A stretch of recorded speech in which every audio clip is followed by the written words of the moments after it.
Podemos? Está valendo! Tá bom. Vamos lá, então.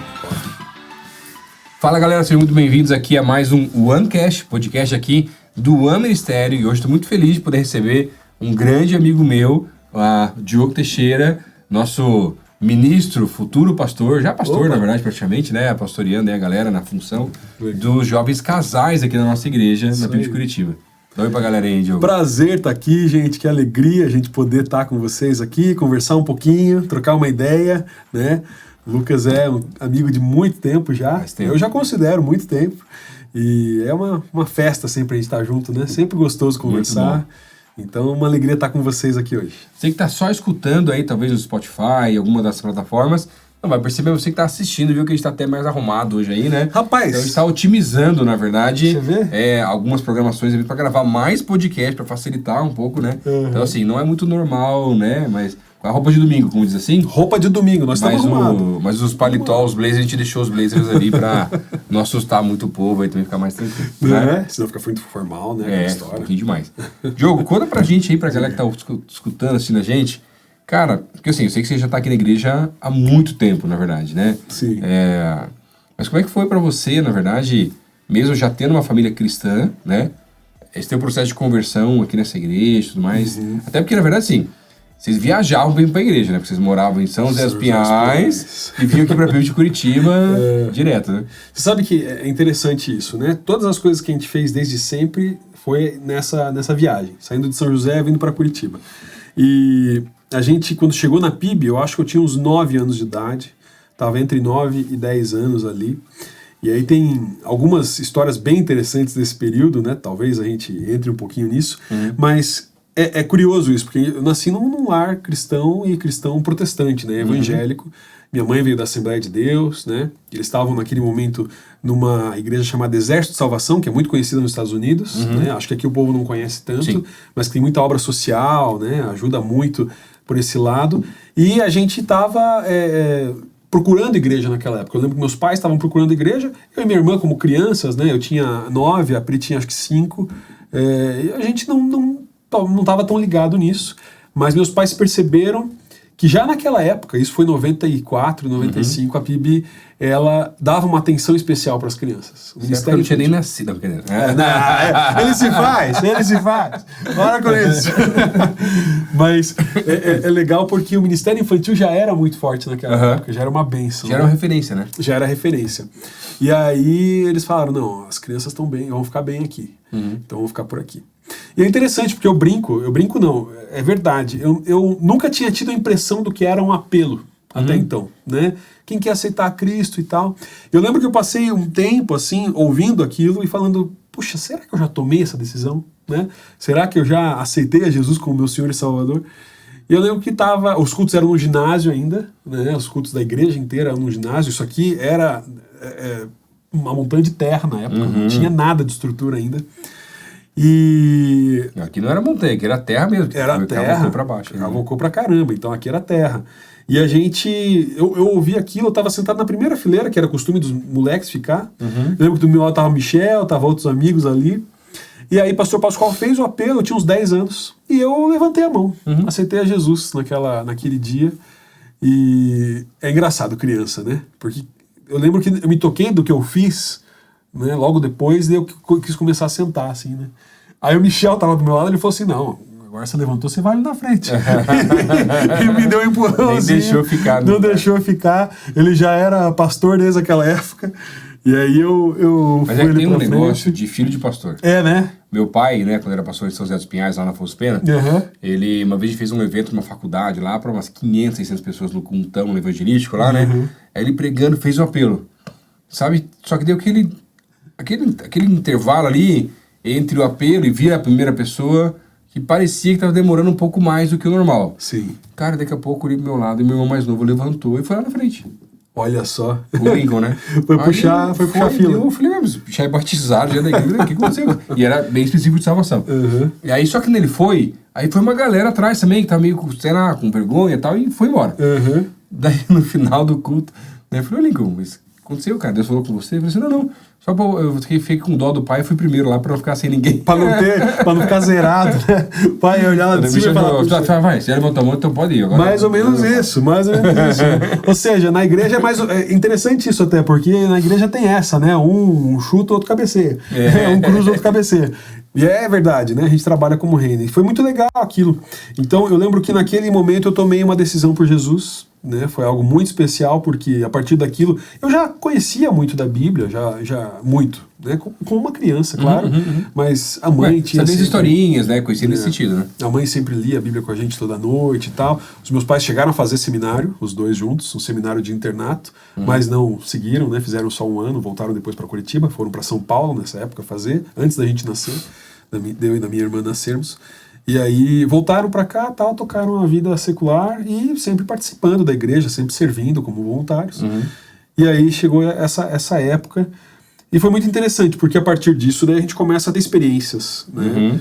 E na adolescência que daí realmente a gente firma algumas coisas. E aí sim a gente começa a ter experiências do Senhor se revelar, né? Eu lembro de algumas coisas muito interessantes, né? Eu lembro de um sonho muito legal, tinha uns 12, 13 anos. E era um sonho vívido que eu lembro até hoje, assim, com muita clareza. Eu lembro do meu quarto como era, isso, imagina, já passou mais de 30 anos, mais de 20 anos, nem tanto. Eu lembro do meu quarto como era, assim, e tinha alguém ali com uma luz que brilhava por trás, eu não conseguia ver o rosto, não conseguia ver a forma. E alguém que demonstrava o quanto eu era amado. E eu me sentia muito bem naquele lugar. Eu lembro de acordar feliz, assim, né? Buscar a Deus logo em seguida, de manhã. E foram muitas experiências bacanas, assim, né? Então, a gente que nasce num berço cristão, na verdade, essa acho que é o pulo do gato. Sim. Né? Porque eu sei que é a nossa história aqui. Quando você nasce numa família que já conhece a Cristo, o desafio, talvez, às vezes, é eu quebrar esse paradigma de que, poxa, mas eu nunca fui um drogado, eu nunca fui um cara... E que a pessoa fala, mas o meu testemunho... Cara, gente, teu testemunho é melhor fazer a terra, porque é o teu. É o teu. Cara, e que benção não ter que ter desviado, não ter que ter feito um monte de coisa para depois voltar também, né? E assim, Deus dá muitas respostas quando a gente busca. Sim. Então eu não preciso ter passado por situações terríveis, né, destruidoras, meu lar veio destruído e tal. É que também tem uma referência errada, porque às vezes na igreja fala assim, cara, vamos chamar um cara para dar um testemunho top aqui num culto diferente. Você vai chamar quem? O cara que se arrebentou na vida, de tudo que é jeito, e aí se converteu e tal, transformação nesse sentido, né? Exatamente. E mesmo para nós que já nascemos num lar evangélico, eu acho que essa é a grande questão, né? A gente entender o chamado que já é da família, né? Então, toda a experiência que a família já passou, né? Meu avô, por exemplo, por parte de mãe, ele era missionário, né? Então, isso traz, né, não é uma carga espiritual, não é isso, mas traz um ensinamento, uma bagagem, né, que a gente pode ou colocar ela nas costas e dizer eu tenho que fazer minha parte, né, tenho que buscar a Deus, tenho que viver coisas do Senhor, ou eu posso simplesmente dizer assim, jogo para baixo, né, jogo para lá. E foi muito interessante, estava conversando aqui com um dos nossos pastores, o Budal, e ele estava falando sobre família e tudo mais, e a gente estava conversando sobre isso, né, em que, cara, 2 ou 3 pessoas da família lá que nasceram dentro do lar cristão e hoje estão lá, depois dos seus 30 anos, ainda estão perdidos no mundo e tudo mais. E a gente chegou a essa conclusão de que, cara, é uma questão de eu ouvir o chamado e obedecer, né? De eu entender que Deus está falando, apesar das situações e independente de quem eu seja, e que se eu buscar, eu vou encontrá-lo quando eu buscá-lo de todo o coração. Amém. Né? Então, entender isso é uma verdade para todos nós, a tempo e fora de tempo, né? Buscar o Senhor. Então, foi bacana porque começou assim a história, né? Começou lá na pré-adolescência. Mas isso de conversão, porque na verdade, sim, no teu caso, você foi servindo na igreja, ajudando em várias áreas, né? Tanto parte até musical, outras coisas, pandeiro, né? Tem tua parte também lá. Olha, se alguém tiver gravado alguma coisa dessa, eu quero ver, porque é mentira isso aí. Eu não tenho isso aí. Cara, eu vou falar uma verdade aqui no programa, em off aqui, até com o pessoal da produção, depois vai me ajudar a achar, que tem uma questão, porque assim, uma das maiores orações, né, da mãe do Diogo é que ele pudesse ajudar no Ministério de Pandeiros. E ela é a líder há muitos e muitos, na brincadeira, né? Mas é que a gente fica brincando com o Diogo, porque a Priscila também participa, né? A sua irmã lá. Sim, eu já dirijo o Ministério e tudo mais, já tá à frente até, na verdade, né? Mas, cara, já pensou... Era o sonho de uma mãe poder ter os 2 filhos do mesmo ministério, né, Diogo? Não, olha, deu certo porque eu fiquei na adoração um tempo, né? Então, assim, né? Eu estava lá no... Minha guitarrinha, tá tudo certo. Mas eu não... Olha, isso é interessante, porque às vezes adolescente rebelde, né? Então a gente começa na fase ali de querer se virar e tudo mais. A mãe falava assim, não, eu vou dar aula lá na igreja e você vai comigo. Eu falava assim, não, mãe, deixa eu ficar em casa aqui, eu vou ouvir uma música, vou fazer qualquer coisa e tal. Não, você vai comigo. E glória a Deus por isso, né? Porque o serviço dela me ensinou muita coisa. Ah, sim. Né? E já na metade da adolescência pro final, um pouquinho antes ali, apareceram as células aqui na igreja. Eu lembro que eu comprei essa visão muito rápido, porque fazia sentido para mim o serviço dentro desse contexto. Né? E eu acho que isso para nós é exemplar, né? Nós estamos com filhos pequenos, né? Você tem as meninas, eu tenho o Miguelzinho, e a gente olha para dentro de casa e a nossa família é pastoral. E a família de todo cristão, ela é pastoral nesse sentido. Sim. Né? A responsabilidade é paternal nesse caso. Né? Eu gosto muito de lembrar lá Provérbios 22:6, que vai dizer, ensina a criança no caminho que deve andar. Né? E até quando for velho não vai se desviar dele. E eu gosto sempre, tem muita gente que já me viu falar sobre isso, que o primeiro verbo, né, ensina, instrui, dependendo da tradução, é shanar, né, em hebraico. E esse verbo ele tem três significados principais, que é instrução, de fato, ensino, né?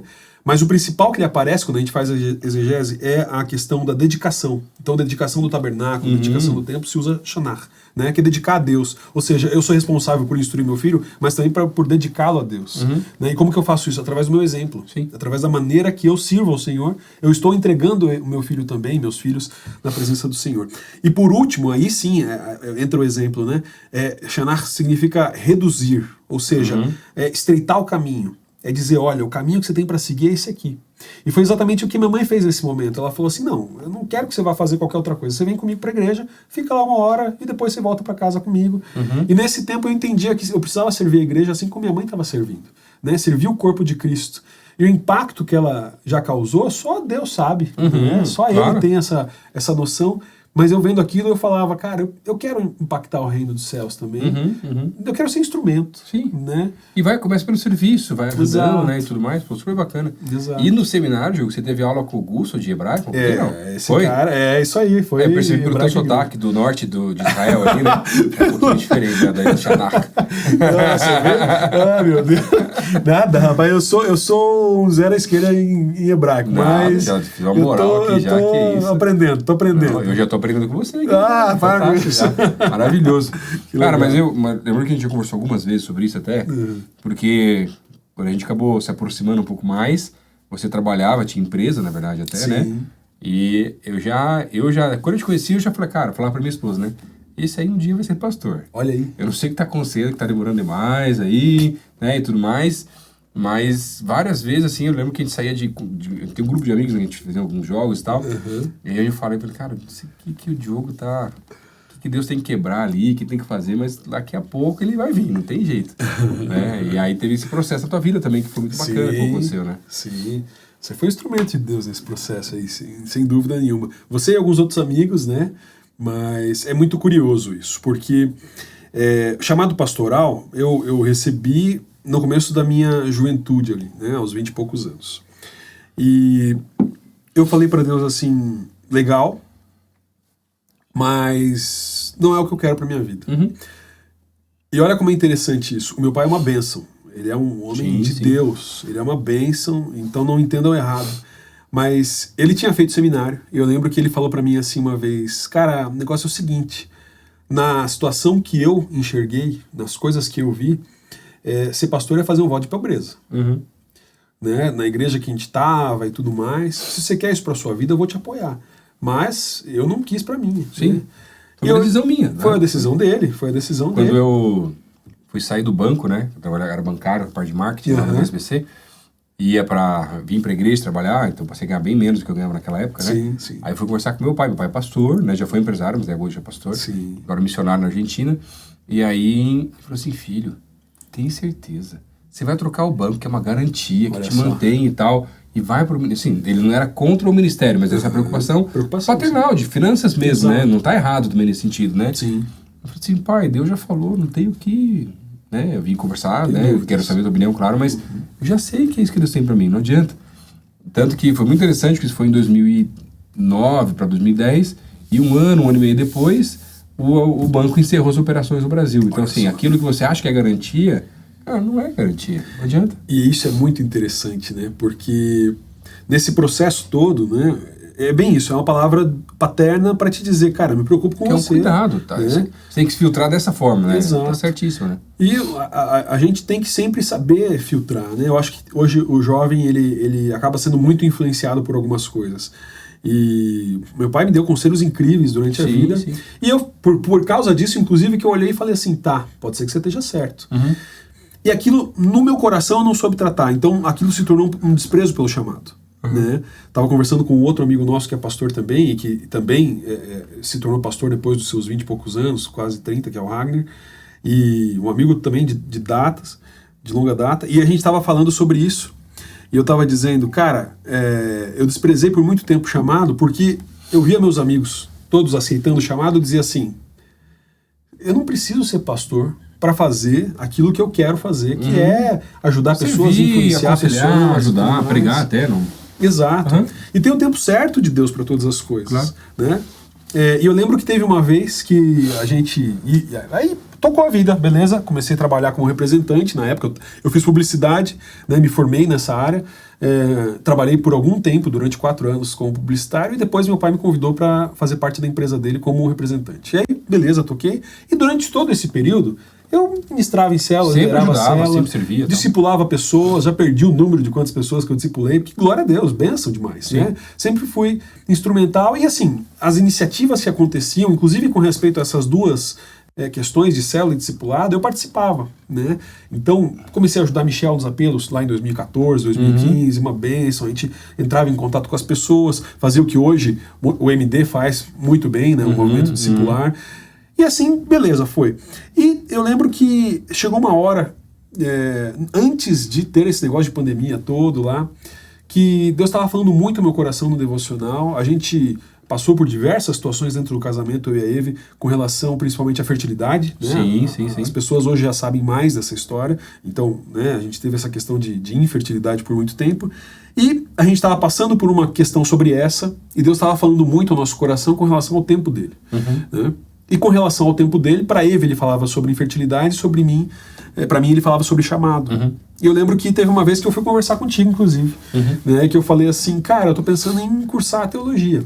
E você falou assim, bicho, chamado não tem a ver necessariamente com cursar o curso.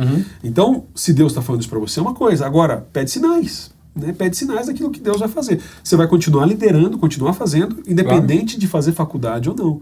Né? E eu fiquei feliz com a palavra, porque né, foi acalentadora na hora e pedi sinais para Deus. E foi muito interessante porque naquele fim de semana, os sinais que eu falei, olha, o senhor tem tempo para me responder, fica à vontade, Deus é Deus. Quem sou eu, né? Quem sou eu para pedir pro Senhor, né? Não sou que nem Gideão lá que vai ficar insistindo, né? Embora às vezes a gente deva, mas eu fiquei de boa. E naquele fim de semana Deus respondeu aos sinais, né? E aí eu falei, opa, não posso ser... Né, também alguém cético, que já... Exatamente. E essa é a palavra interessante, né? Eu sempre fui... Tem aquela escola da filosofia, o cinismo, né? Que é o cara que não acredita né, muito com relação às coisas que acontecem a si mesmo. E eu falava isso, com os outros está acontecendo e comigo está tudo bem, deixa do jeito que está. Naquela hora eu falei, não, Deus está falando. Eu tenho que ouvir o chamado que eu desprezei por muito tempo. Eu lembro que os amigos vinham conversar assim comigo e dizer assim, cara... Atende o chamado, tá claro, tá evidente na tua vida, né? Outros amigos pastores, pessoas que eu liderava já, também falaram isso. Eu falei assim, não é tempo, fica tranquilo. E nessa hora foi muito claro que não, essa é a hora de fazer. E foi muito interessante, porque naquele ano eu comecei a fazer faculdade, e no final do ano, uma empresa que eu admirava muito me chamou para trabalhar. E aí conversei com meu pai, eu estava só trabalhando com ele, fazendo a faculdade, conversei com ele e falei assim, cara, eu acho que eu vou aceitar esse emprego aqui, é uma oportunidade boa, né? Nós não sabemos como vai ser o futuro e tal. Ele falou, não, te abençoo nisso e tal. Então, demos suspendemos aquela sociedade por um tempo e toquei a vida, né? Comecei a trabalhar e tudo mais. E aí... Teve um amigo que foi muito interessante, ele falou assim, eu não acredito muito em profetada, né? Eu acho que não é o negócio certo, mas teve um amigo meu muito chegado que falou pra mim assim, esse é o último emprego que você vai ter antes de ser pastor. Eu falei, para com isso, né? Mas tudo bem. E, de fato, depois de algum tempo, né, aquela empresa entrou pandemia e tudo mais, depois de algum tempo aquela empresa precisou fazer cortes e eles cortaram os mais novos. Os mais novos. E aí né? Como não era ser bom ou ruim, foi o entendimento que eles tiveram. Exatamente. Eu acho que questão de rescisão, né? É mais barato pagar rescisão para quem chegou agora e tal. E eles fizeram um corte grande e eu tava na leva, né? E eu vim conversar com os amigos dizendo, olha, aconteceu isso e tal, eu sei que é o tempo de Deus, vou voltar a trabalhar com o meu pai lá, a gente só suspendeu a sociedade, vou continuar atendendo os clientes e tal, mas Deus tinha outros planos, né? Deus tinha outros planos. E aí quando Deus fala, a gente tem que ouvir. E a Eve é prova disso, porque daí ele já tinha falado comigo, eu já tinha aceitado o chamado, mas a Eve não tinha. Né? Minha esposa ainda não tinha. Eu lembro de algumas conversas que a gente teve já lá. E aí passou algumas situações e tudo mais, a Eve se fazendo de difícil para Deus, né? Eu sempre falo que eu sou lerdo, mas que ela se faz de difícil, diferente, né? Eu sou devagar para entender, mas ela se faz de difícil para Deus. E aí teve uma semana, depois de uma das nossas conferências aqui, logo em março, que ela começou a ficar com insônia todas as noites. De domingo para segunda, de segunda para terça, ela não conseguia dormir 1 hora. E não era o ronco. Não, era o ronco. Não, o marido. Eu não roncava tanto naquela época. Agora eu ronco pra caramba. Agora sim. Mas naquela época era Deus falando com o coração dela. Ela fazia o devocional antes de dormir e Deus não deixava ela dormir. Caraca. Ficava falando com ela. Segunda, terça, na quarta, ela entendeu de Deus assim, não, senhor, eu entendi. O senhor quer que eu entregue o Diogo, né, como para ser ministro e tudo mais. E Deus falou, não, é pastoral, um negócio pra família. Tem umas filhas de Deus que são cabeça dura, né? Reverida ali até quebrar, né? Não é fácil. Rapaz, aí, numa próxima eu conto o namoro da gente ali, que foi... vamos fazer uma prova. Só sobre essa questão de relacionamento, que a bicha é teimosa, né? Mas naquela noite em que ela entendeu, né? Era 4 da manhã quando ela fez essa oração. Senhor, então eu entrego o Diogo. Daí Deus falando, não, é para a família. Eu falei, não, então tá bom, entrega a nossa vida para que o Senhor faça o que o Senhor quiser. Né? Isso foi 4 horas da manhã. Você já tinha me adicionado às nossas reuniões da UAN naquela época, eu já estava há algum tempo já trabalhando, né, como representante dos jovens casais ali na UAN e tudo mais. E isso foi 4 horas da manhã. 7 horas da manhã, o Lelo, pastor Lelo, que é uma bênção, né? Acho que é o homem que mais colocou seminarista nessa igreja até hoje. Isso aí colocou bastante mesmo. E uma bênção isso, porque hoje são homens de Deus impressionantes, né? Homens e mulheres de Deus, inclusive, né? Que já fizeram diferença e vão continuar fazendo por muito tempo ainda. E ele me mandou uma mensagem, Diogo, eu tô abrindo uma vaga de seminarista aqui e, olha, se você tiver interesse, Deus me falou para mandar para você aqui. Eu falei, mas, né, 7 da manhã eu tava com o celular na mão, assim, lendo o YouVersion, quando chegou a mensagem, eu falei, opa, deixa eu responder já. E eu falei, quero conversar, né? E marcamos às 10 horas lá uma conversa aqui na PIB. E aí, a Eve acordou algumas horas depois, né, cansada, porque dormiu só uma parte da noite. Né? Exato. Era umas 8 e pouco, o café estava pronto. Eu sentei no sofá esperando ela acordar. E ela levantou assim, entrou no corredor, olhou para mim, e eu com um sorriso assim, ela falou, o que aconteceu? Eu falei, você não sabe, você não vai acreditar no que aconteceu. E ela falou assim, não. Já? Eu contei, ó, a pastor Léo me chamou para ser seminarista e tal. Ela olhou pro teto, foi muito engraçado. Ela olhou pro teto e falou assim, Deus, mas já? Como assim? Dá uma semaninha aí, né? Pelo amor! Ou seja, o senhor ele é muito respeitoso, né? Quando a palavra ensina lá para Laodiceia, né? A gente ouviu há pouco tempo pregar sobre isso, que Jesus está à porta batendo e dizendo, olha, se você entrar, eu vou cear com você e você comigo. E ele respeita a nossa responsabilidade. A gente acredita na soberania completa de Deus. Ele tem os decretos dele sobre a nossa vida, né, sobre a humanidade toda, sobre, né, a salvação, etc. Mas a responsabilidade humana de receber essas coisas, inclusive chamados, é nossa. Né? E aí era o que Deus realmente estava esperando. E a Eve entendeu que, poxa, e ali começou um processo, né? Que hoje culmina nisso, né, na liderança de jovens casais. Hoje eu sou aquele que ministra sobre os jovens casais, que lidera aqui na nossa igreja. O ministério está numa reestruturação muito gostosa, né, muita gente nova chegando, isso é muito especial. E a gente está levantando novas lideranças, bem jovens, está sendo muito especial isso. E eu estou acreditando que é um tempo muito gostoso de Deus naquilo que a gente vai fazer a partir de agora, que Ele vai fazer, né, e que a gente vai querer estar no mesmo lugar que Ele estiver fazendo. E como casais, eu acho que é tão interessante isso, porque a família é a base das coisas, né? Família é a base da sociedade. O povo de Israel, que era da onde viria Jesus, né, foi escolhido para ser a nação da onde viria o Salvador, começou com uma família, né, com Abraão. Eu gosto muito de Abraão, já falei sobre isso aqui, que atendeu o chamado de Deus e falou, tá bom, vou sair da minha parentela e vou seguir para onde o Senhor me mostrar, né? E vai, através de um único filho, vai ter uma família que vai se tornar uma nação da onde viria o Salvador. Que especial, a gente não tem noção às vezes disso, né? Claro. Do que é um legado de ouvir, de dizer sim para Deus. De um personagem, de uma pessoa que entendeu essa direção, né? Exato. Então, como é impactante a gente, de fato, entender isso, né? E viver de acordo com isso. E falando de família também, Diogo, né? Uma coisa muito marcante na tua vida com a Eveline também é ter esse processo de vocês com relação ao Miguel, né? Quanto tempo foi que vocês entenderam que a gente queria ter filhos e quanto tempo levou até a promessa se cumprir? Como é que foi? Legal. Essa é uma história que é bem comprida, a gente passou alguns processos, eu vou tentar resumir, né? A Eve descobriu a endometriose aos 16 anos. Né? A gente não se conhecia ainda, conheci ela quando ela tinha 18, a gente começou a namorar, ela tinha 19. E ela, aos 16, descobriu, começou a tratar isso, fez uma cirurgia naquela época já, a respeito disso, de limpeza do organismo ali, né, do útero, ovário, etc. E tocou a vida. A gente casou lá, ela tinha 21 e eu tinha 25 anos. E aí, logo depois acho que uns 2 anos, foi 2 anos depois, a gente já sabia quantos filhos a gente queria ter e tudo mais, e a gente começou a, de fato, procurar isso, né?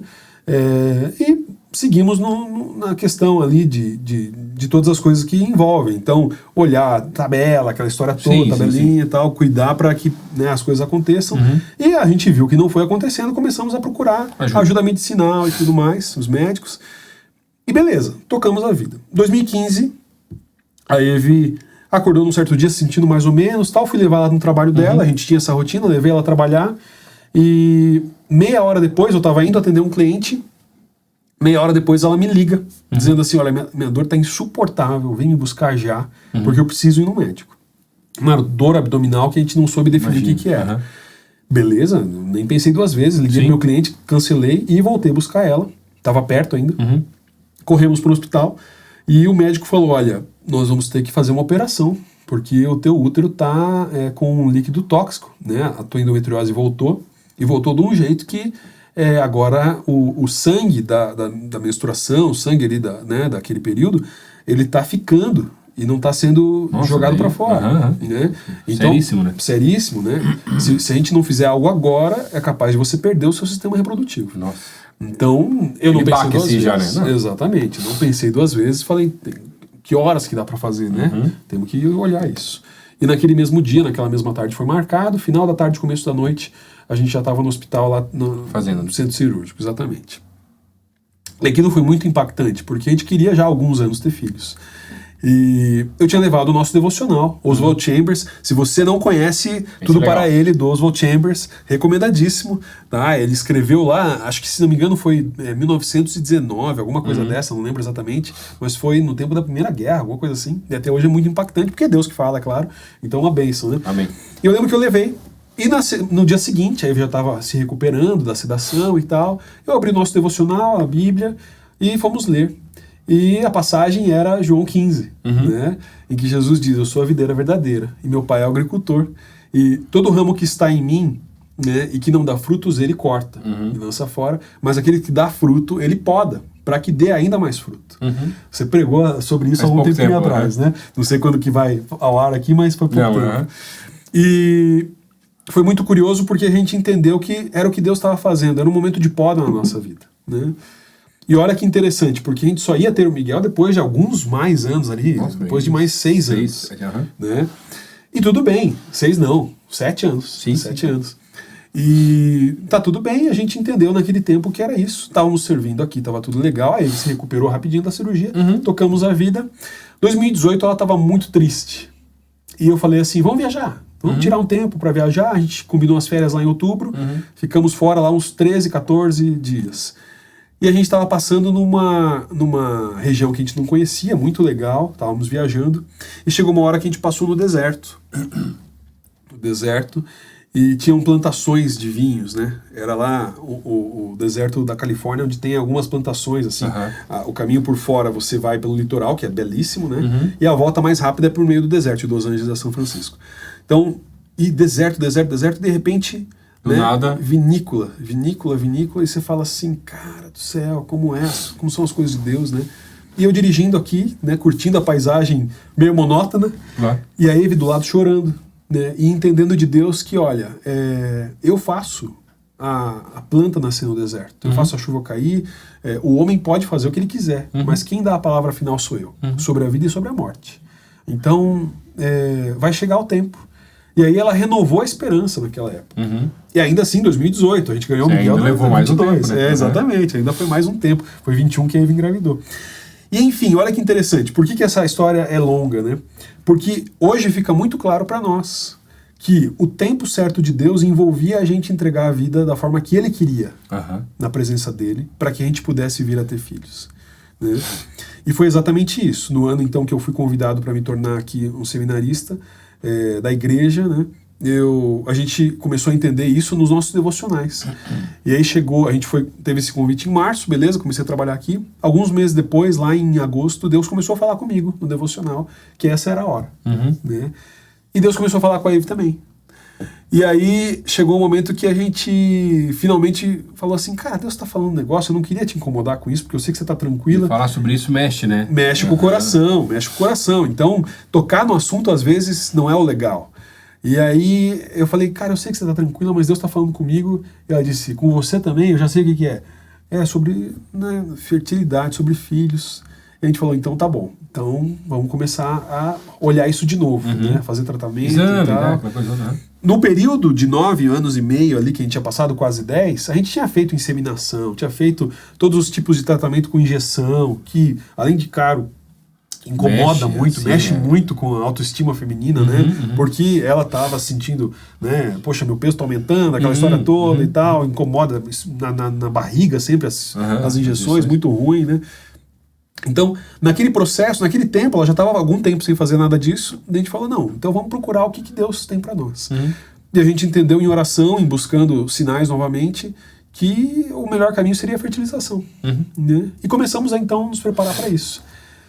E toda essa história é interessante porque a Eve existe um exame chamado antimilleriano, né, que mostra quantos óvulos são produzidos mensalmente e tudo mais. Muito baixos os resultados da Eve, muito baixos.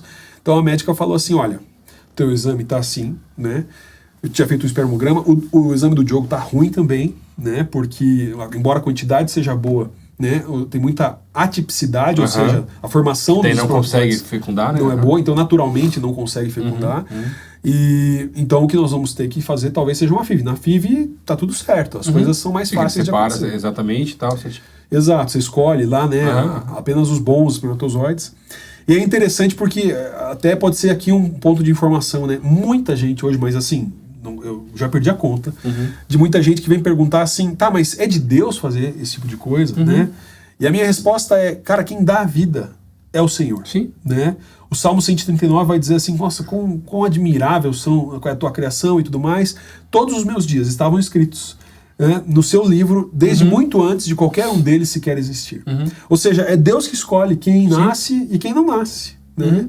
E a soberania dele. E que deu a palavra até para fazer o processo que vocês já tinham feito antes, né? Exato. E não tinha dado certo, mas que agora é hora de fazer e que ia dar certo. Exatamente. As coisas que a gente tinha vivido até então não eram, né, um reflexo do que a gente viveria ali para frente. E de fato aconteceu, porque tudo que podia dar errado, deu errado nesse processo também. Né? A Eve só tinha um único óvulo, que foi ali até hoje a doutora, o remanescente, a nossa doutora, a nossa médica obstetra fala que é o guerreirinho, né?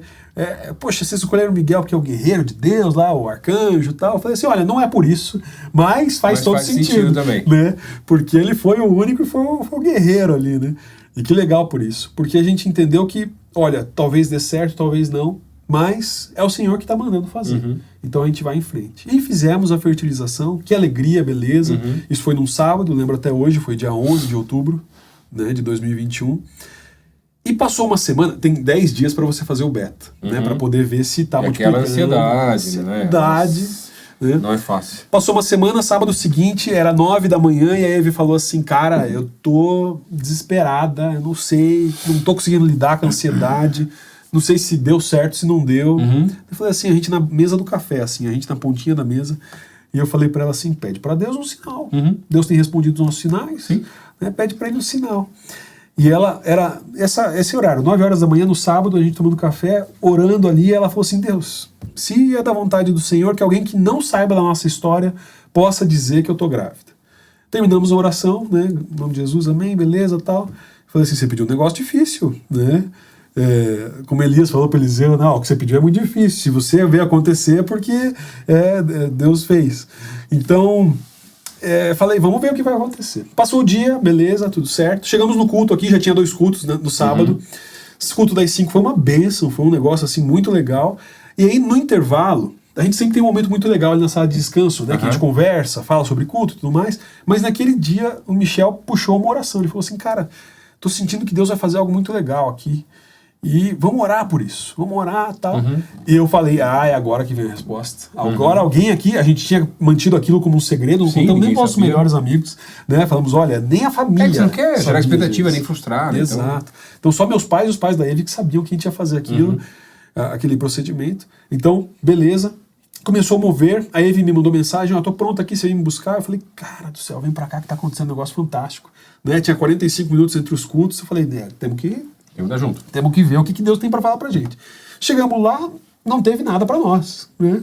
Falei, foi legal, mas foi não para nós. Foi uma bênção, mas não foi para nós. Falei, vamos passar o culto, vamos ver o que vai acontecer no culto. O culto foi uma bênção, foi legal. Saímos com um casal de amigos muito queridos depois, né? O Vitor e a Marina. O Vitor é pastor lá na Monte Serra hoje. E fomos jantar, beleza, comemos alguma coisinha e tal. Chegamos em casa, quase 11 horas, eu falei assim, poxa Deus... A Eve vai se decepcionar com isso mais uma vez, né? Dá uma resposta para ela e tudo mais. Eu orando no banheiro lá, né, quietinho. E a Eve na sala, beleza, né? Vai ver a mão, tal. Peguei meu celular no quarto. Eve, tem um negócio legal na One, aí postaram uma foto nossa, abraçados, orando e tal. Olha que legal. E mandei para ela. Ela abriu o Instagram, tinha uma mensagem. E ela não tinha aberto o Instagram até, né, durante a noite ali. Foi ver a mensagem. Era de uma pessoa que nem seguia, né? Que ela não seguia, que era irmã de uma amiga dela, que falou assim, olha, por acaso hoje, eu te peço perdão pela intromissão, por acaso hoje eu abri o celular da minha irmã aqui junto dela, ela veio me mostrar um negócio, tinha uma mensagem tua. E daí começamos a conversar sobre você. E ela me contou do processo que você está vivendo. Eu fui fazer uma devocional, isso foi essa semana, foi na quinta, na sexta. Hoje fui fazer uma devocional, nesse mesmo sábado.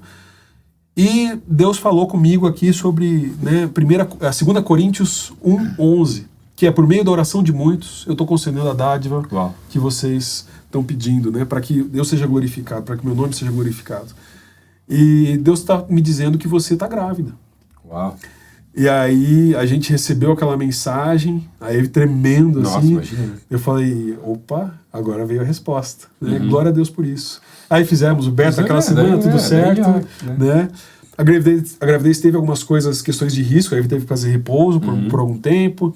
Daí lá com 20 e poucas semanas ela teve que ir pro hospital ficar uma semana, porque quase que Miguelzinho nasce antes da hora. Mas, muito antes da hora. Muito antes, né? 24, daí já ele tava muito magrinho, muito pequenininho. Sim. Né? E lá nas 38, finalmente ele vem. Amém. Só soma a nossa família, é uma bênção, uma fofura, né? Todo mundo diz que bebê lindo, né? Eu falo, glória a Deus, é a cara da mãe. Então tá tudo bem, aquela velha piada, tá tudo certo. Não tem jeito. Né? E é a cara da mãe mesmo, mas né, o nome dele significa em hebraico, né? Quem é como Deus? É uma pergunta retórica. E de fato não há como Deus. Não há outro, né? Deus que mostrou o que a gente deveria fazer.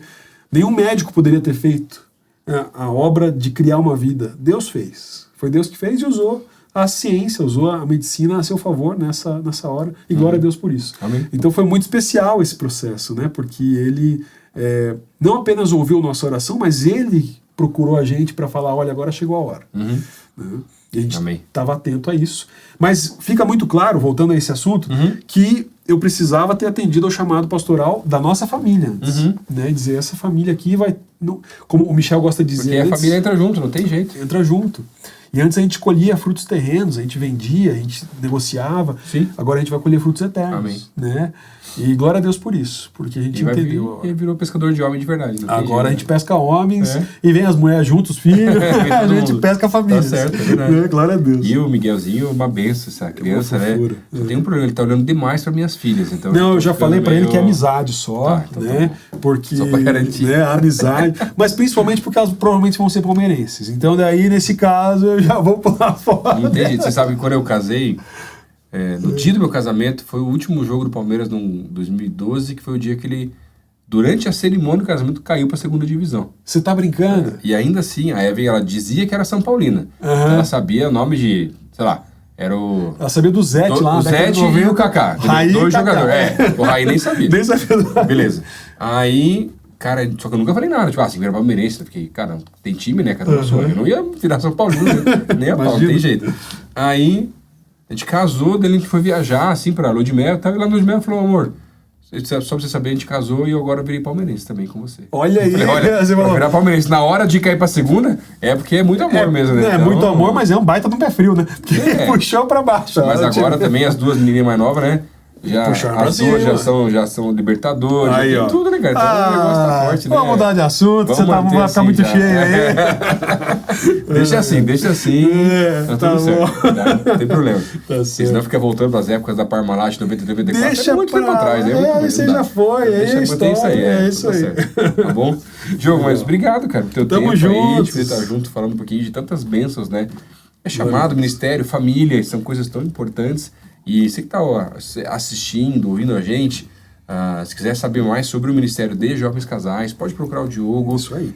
As programações, os nossos cursos da juventude aqui, do Am Ministério, aos sábados, então sempre aqui à disposição. Isso. E também a cada 15 dias tem um culto dos casais também, né, Diogo? Isso, o One Love tem cultos nas segundas a cada 15 dias. Tá muito especial o que Deus está fazendo, porque essa juventude está vindo no sábado e às vezes vem na segunda também, e está sendo muito bacana, porque a gente tem um foco, né, uma direção bem clara, que são os relacionamentos. E está sendo muito especial porque estão aparecendo casais que são impactados por causa desse testemunho da questão da infertilidade, mas tem muitos casais que estão dizendo assim, cara, nós estamos vendo o mover de Deus nisso aqui, e a gente quer estar junto com isso. Então esse é um convite, né, para todos, sem dúvida nenhuma. A gente hoje tem um papel muito interessante, que é fazer uma ponte entre a One, né, nosso Ministério da Juventude, e o Ministério de Famílias, a Rede Família da nossa igreja. E a gente tem a alegria de ser essa transição através de curso de noivos, através de todos os cursos da Escola da Família, que o pastor Lelo que está liderando, né? E nós, na frente dos jovens casais do One Love, temos essa alegria de poder também contribuir com os relacionamentos. Então, estamos juntos, contem com a gente, né? Amém. E a gente quer abençoar as famílias aqui da igreja. E acho que tem uma coisa muito legal até para compartilhar. Às vezes você conhece alguém na tua igreja, né? Um amigo, familiar, sei lá, que está tendo essa dificuldade, né? E às vezes não está conseguindo ter filhos realmente, né? E uma coisa que eu e a minha esposa, quando a gente teve a engravidou da nossa primeira filha, da Lucy, a gente, pela amizade que já tinha com o Diogo e com a Eve, mais um grupo de amigos, né? Sim. A gente se comprometeu a orar por eles todas as noites, né? Isso. Então toda noite a gente orava. Eu te compartilhei isso aí Sim, há um tempo atrás. glória a Deus. Eu lembro que quando vocês engravidaram, a gente estava orando já faziam 9 meses. Olha aí. Toda noite, né? Que bênção. Então ainda tem outros casais aqui da nossa igreja que ainda não tiveram seus filhos. E a gente continua orando toda noite por eles também, sim, até Deus realizar realmente esse desejo do coração, né? Então, acho que isso é legal de colocar, porque às vezes a gente fala, é meu amigo aqui, mas é a dor dele. Cara, a igreja é você se alegrar com os que alegram, mas também sofrer com os que sofrem. Exato. Então a gente ficava assim, tá muito feliz por Deus estar fazendo isso na nossa vida. Eu disse assim, Deus, mas eu não acho, era um sentimento de injustiça. Eu falei, cara, mas como é que não tá também? Então, tipo, orar mais ainda. Então a gente fica sempre orando, compartilhando e tal, né?